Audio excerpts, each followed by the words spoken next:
Did you know Google isn't in the tech sector? Facebook isn't in the tech sector. So what gives? Well, there's a shakeup coming to the tech sector. It doesn't involve semiconductors or revenue streams. There are three things you need to know about. How is this going to affect you? And it will affect you. Why is this happening? And how to avoid getting yourself in this mess in the future. I'm Skylar James. Welcome back to the channel. So banks are changing the tech sector. That's odd, right? MSCI and S&P Global are the two banks. Well, they are index providers is probably a better term for them. These two providers are the ones who've decided that the stock market has 11 sectors. Sectors including tech and energy and financials. You've seen this list before, right? Each sector gets filled up with stocks chosen by people at the index providers, and investors like you and me, we buy the sector ETFs. ETFs that we think include certain stocks. And this isn't just ETFs, it's mutual funds too, and our 401ks. It's generally common to invest in specific sectors of the market. This sector breakdown is a little deceptive though. You might end up caught off guard. Let's look closer at tech, for instance. Me and you have certain criteria of what is and is not a tech company. But in the stock market, Google is not considered tech. Facebook isn't tech. Video game developers aren't either. Many of them used to be, but the index providers decided the stock market needed to be more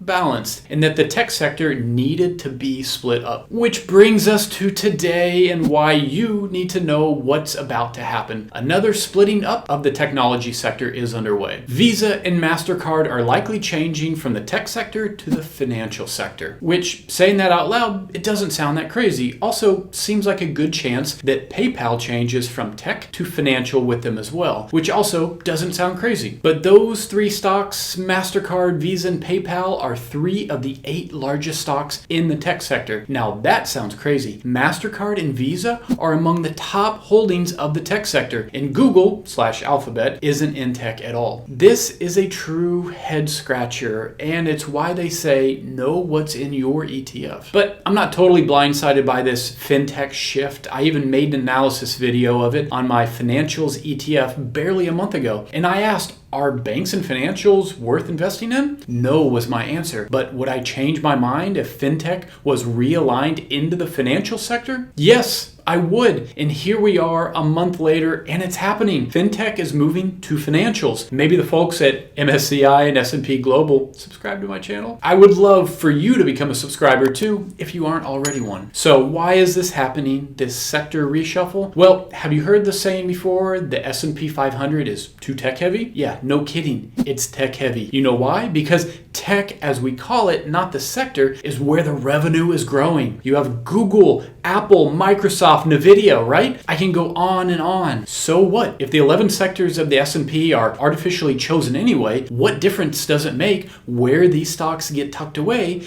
and if tech is too heavy? That's my point. It's all arbitrary anyway. Who cares if tech gets too big? The answer is that tech can't get too large for the sake of perception. The perception of balance, the perception of competition, of diversification, below the surface of fundamentals of capitalism. That's what's driving this need to categorize stocks, of trying to prevent tech from becoming like the Tom Brady Patriots winning the AFC Championship every single year. Even though these indexers and us all know that technology companies, as we know them in common language, dominate our lives. So why is it happening? Because people love to tinker with stuff. Give people a chance to make a change and they'll make the change. And how is it going to affect you? Well, if you're invested in sector ETFs, your underlying holdings will change. For most investors, they won't see the change or ever even be aware it took place. So for you, watching this video and understanding the changes that are taking place, you're going to be a step ahead of most people. 2 of the biggest ETFs in existence cover the tech sector, XLK and VGT. XLK has a smaller number of holdings and includes only larger companies. VGT has hundreds of holdings and includes small caps as well. Both of these ETFs are going to lose lose 3 companies in their top 10 holdings. That means the remaining tech stocks